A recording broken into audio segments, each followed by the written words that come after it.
Hello students, welcome to education insights. आज के lecture में बात करेंगे ordinal approach, ordinal utility analysis में कंज्यूमर का इक्विलिब्रियम पॉइंट कैसे अटेन होगा।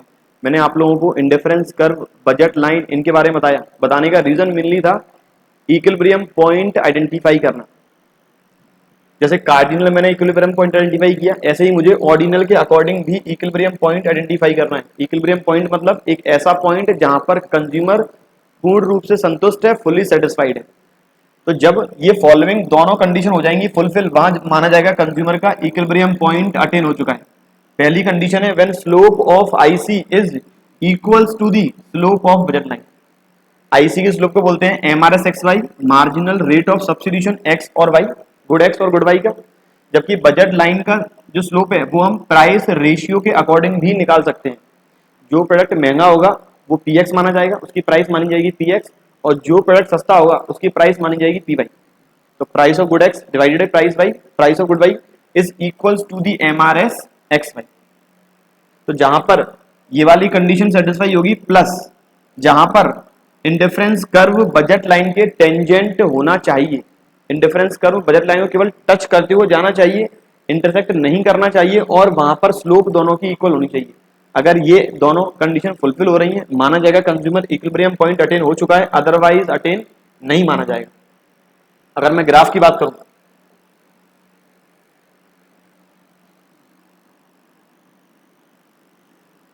ये मेरी होगी बजट लाइन जो हमेशा रहेगी स्ट्रेट लाइन डाउनवर्ड स्लोपिंग, और ये मेरा आ गया इंडिफरेंस कर्व, ये मेरा आ गया इंडिफरेंस कर्व जो है कॉन्वेक्स।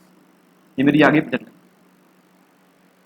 एक ग्राफ ये, और दूसरा इसलिए बना दूंगा एक ग्राफ, और ये आ गया दूसरा IC2 और ये IC। अब मैं दोनों कंडीशन पहले बात कर लें कंडीशन की। पहली कंडीशन है एमआरएस एक्स वाई, एमआरएस बोलेंगे इंडिफरेंस कर्व की स्लोप को, और पीएक्स अपॉन पी वाई है बजट लाइन की स्लोप। पहली कंडीशन दोनों के स्लोप होने चाहिए इक्वल, और दूसरी कंडीशन है जो बजट लाइन है और आईसी है ये एक दूसरे की होनी चाहिए tangent. Budget line and IC must be tangent, मतलब केवल टच करते हुए जाने चाहिए। इस जगह ये दोनों कंडीशन सेटिस्फाई है, अदरवाइज दूसरा जो IC2 है वो दो जगह बजट लाइन को कर रहा है इंटरसेक्ट, और जो IC ऊपर रहेगा वो सेटिस्फेक्शन हमें देगा ज्यादा। तो इसका मतलब IC1 का सेटिस्फेक्शन IC2 के कंपैरिजन में है ज्यादा। IC2 पर मैं पूरा पैसा खर्च नहीं कर रहा, इसी वजह से IC2 के अकॉर्डिंग हम इक्विलिब्रियम पॉइंट आइडेंटिफाई नहीं कर पाएंगे। इक्विलिब्रियम पॉइंट आइडेंटिफाई होगा केवल IC1 के अकॉर्डिंग और बजट लाइन के अकॉर्डिंग। तो जिस जगह टच करते हुए जा रहे हैं इन दोनों की स्लोप इक्वल है, वो माना जाएगा इक्विलिब्रियम पॉइंट एज पर दी ऑर्डिनल यूटिलिटी। अब यहां पे वापस तीन ही कंडीशन पॉसिबल है। पहली कंडीशन जब एमआरएस एक्स वाई की वैल्यू इक्वल है बजट लाइन की स्लोप के, और याद रखें बजट लाइन को हम प्राइस लाइन भी कहते हैं, क्योंकि बजट लाइन ड्राइव होती है प्राइसेस के अकॉर्डिंग, इसलिए उसे प्राइस लाइन बोला गया है। पहली कंडीशन जो हमारे क्वेश्चन में गिवन है। दूसरी कंडीशन जब एमआरएस एक्स वाई ज्यादा है प्राइस लाइन के रेशियो के अकॉर्डिंग, और तीसरी कंडीशन जब एमआरएस एक्स वाई कम है बजट लाइन के स्लोप के अकॉर्डिंग। इस कंडीशन में तो कंज्यूमर इक्विलिब्रियम में है, लेकिन इन दोनों कंडीशन में कंज्यूमर इक्विलिब्रियम में कैसे आएगा। हमेशा याद रखेंगे अदम्पशन, प्राइस दोनों गुड की कांस्टेंट रहेगी। बजट लाइन की स्लोप के बारे में याद रखेंगे, बजट लाइन का स्लोप हमेशा रहता है कांस्टेंट, इंडिफरेंस कर्व का स्लोप हमेशा रहेगा डिक्रीजिंग। अगर इस पॉइंट की बात करें तो यहां पर इंडिफरेंस कर्व के स्लोप की वैल्यू ज्यादा है, फॉर एग्जांपल लेट्स से 3, और इस जगह बजट लाइन के स्लोप की वैल्यू कम है। मैं कंडीशन वापस लिख दूं, MRS X Y is more than PX upon P Y. मेरे इंडिफरेंस कर्व की स्लोप की वैल्यू ज्यादा है, बजट लाइन के स्लोप की वैल्यू कम है। मैं यहां पर 3 यूनिट का सेक्रीफाइस कर रहा हूं एक यूनिट को कंज्यूम करने के लिए, और यहां पे प्राइस है 4/2। कंज्यूमर का इक्विलिब्रियम पॉइंट वहां आएगा जहां पर इंडिफरेंस कर्व की स्लोप बजट लाइन की स्लोप की होगी इक्वल। बजट लाइन में स्लोप हमेशा 2 ही आएगी, क्योंकि प्राइस दोनों गुड की रहेगी कांस्टेंट। तो यहां पर कोई भी चेंज करने से इफेक्ट नहीं होगा। चेंज हमें करना होगा इस जगह इंडिफरेंस कर्व के अंदर, मतलब मुझे चेंज करना होगा कंजम्पशन में। मैं जानता हूं इंडिफरेंस कर्व में जो स्लोप की वैल्यू है वो हमेशा रहती है डिक्रीजिंग, अभी स्लोप की वैल्यू 3 है और फर्दर कंज्यूम करेंगे तो स्लोप की वैल्यू डिक्रीज होगी। कितनी लेके आनी है स्लोप की वैल्यू? स्लोप की वैल्यू हमें लानी है बजट लाइन के स्लोप की वैल्यू के इक्वल। मतलब जहां पर एमआरएस एक्स वाई की वैल्यू आ जाए 2, वहां पर आ जाएगा कंज्यूमर इक्विलिब्रियम। अब 2 कैसे आएगी? यहां पर ये मेरा गुड वाई, ये मेरा गुड एक्स। कैसे पता लगाया मैंने गुड एक्स और गुड वाई के बारे में? जो बच्चों की तैयारी को और बेहतरीन बनाने के लिए एक कॉम्प्रिहेंसिव बुक लेकर आए हैं, क्वेश्चन बैंक विद सॉल्यूशन, जिसमें आपको अकाउंटेंसी, इकोनॉमिक्स, बिजनेस, इससे रिलेटेड पिछले 10 से 15 साल के एग्जामिनेशन वाइज क्वेश्चंस आपको मिलने वाले हैं, जो हमने कवर किए यहाँ चैप्टर वाइज।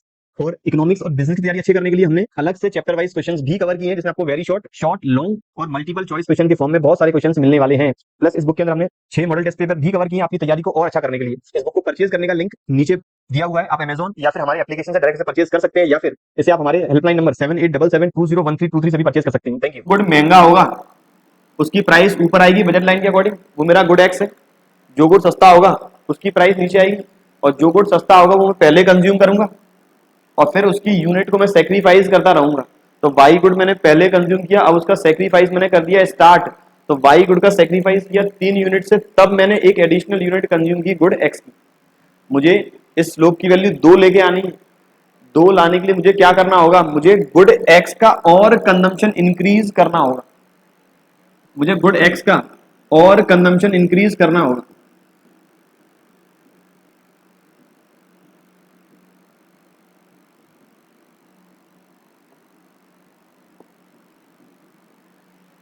पहला कॉम्बिनेशन मैंने 10 यूनिट कंज्यूम की वाई की और ये कर सकता हूं एक्स की। दूसरा कॉम्बिनेशन 6 यूनिट वाई की और 2 यूनिट एक्स की। तीसरा कॉम्बिनेशन और चौथा कॉम्बिनेशन। अभी हम वहां पर स्टैंड कर रहे हैं जहां पर स्लोप की वैल्यू आ रही है 3, मतलब इस जगह यहां आ रही है स्लोप की वैल्यू 3। हमें स्लोप की वैल्यू कितनी चाहिए? हमें चाहिए स्लोप की वैल्यू 2। 2 कब आएगी? जब मैं सी से डी कॉम्बिनेशन में जाऊंगा, और सी से डी कॉम्बिनेशन में जाने के लिए मुझे एक्स की और यूनिट कंज्यूम करनी पड़ेंगी, वाई की करनी होंगी सेक्रीफाइस।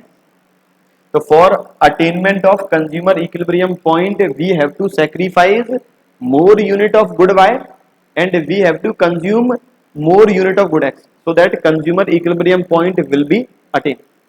ये बात थी दूसरे वाले केस की। अब केस तीसरा, जब MRS XY की वैल्यू, जब MRS XY की वैल्यू ये कम है बजट लाइन की स्लोप के कंपैरिजन। ये वैल्यू आ रही है 2 और ये वैल्यू सपोज आ रही है 1। अब मुझे क्या करना होगा?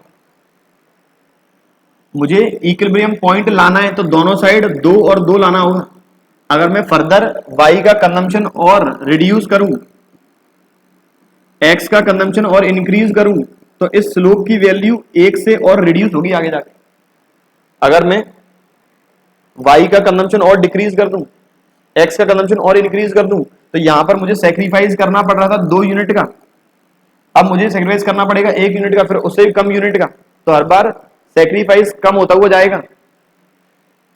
फर्दर कंजम्पशन करेंगे और वाई, फर्दर कंजम्पशन करेंगे और एक्स का कंजम्पशन रिड्यूस करेंगे और वाई का, तो ये स्लोप की वैल्यू और डिक्रीज होगी। जबकि हमें तो स्लोप की वैल्यू बढ़ानी है, तो हमें रिवर्स करना होगा। रिवर्स करने का मतलब वाई का कंजम्पशन करना होगा इंक्रीज और एक्स का कंजम्पशन करना होगा डिक्रीज। तो हमें कहीं पिछले कॉम्बिनेशन में शिफ्ट होना हो। यदि मैं ई कॉम्बिनेशन पे हूं तो मुझे जाना पड़ेगा डी पे या फिर मुझे जाना पड़ेगा सी पे। So if there is a condition when MRSXY, that is slope of IC, is less than slope of budget line, then consumer should increase the consumption of good Y and decrease the consumption of good X. Good X और good Y मैंने कैसे decide किया, video आपको वापस जाके देखनी पड़ेगी। मैंने आपको बताया हुआ है कि बजट लाइन में जो प्रोडक्ट होगा महंगा उसकी प्राइस आएगी ऊपर, और जो प्रोडक्ट है सस्ता उसकी प्राइस आएगी नीचे।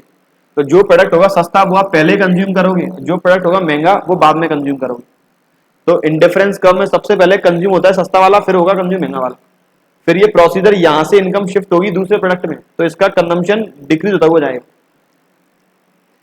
इस जगह मुझे जो प्रोडक्ट सस्ता था उसका कंजम्पशन बढ़ाना था, क्योंकि स्लोप की वैल्यू मुझे चाहिए थी ज्यादा, इसीलिए मैंने वाई का कंजम्पशन इंक्रीज किया और एक्स का कंजम्पशन किया डिक्रीज इस वाली कंडीशन में। जबकि इस वाली कंडीशन में वाई का कंजम्पशन किया डिक्रीज, एक्स का किया इंक्रीज। बच्चों ये बात थी कि ऑर्डिनल यूटिलिटी एनालिसिस में कंज्यूमर इक्विलिब्रियम पॉइंट अटेन कैसे होगा। दोनों कंडीशन याद रखनी पड़ेंगी, दोनों का स्लोप होगा इक्वल और budget line must be tangent to the IC. ये बात थी बच्चों ओवरऑल ऑर्डिनल यूटिलिटी एनालिसिस के बारे में। ये मैंने इस टॉपिक का पहला पार्ट जो टॉपिक है थ्योरी ऑफ कंज्यूमर बिहेवियर, इसका पहला पार्ट कंज्यूमर इक्विलिब्रियम कर लिया है कंप्लीट। आगे डिस्कशन करेंगे थ्योरी ऑफ डिमांड वाले टॉपिक के बारे में। ऐसे ही पढ़ते रहिए, कोई और दिक्कत आए कमेंट बॉक्स में जरूर मुझे बताएं, आपकी प्रॉब्लम का सॉल्यूशन मैं जरूर करूंगा। ऐसे ही पढ़ते रहें और बने रहे हमारे यूट्यूब चैनल के साथ। Thank you.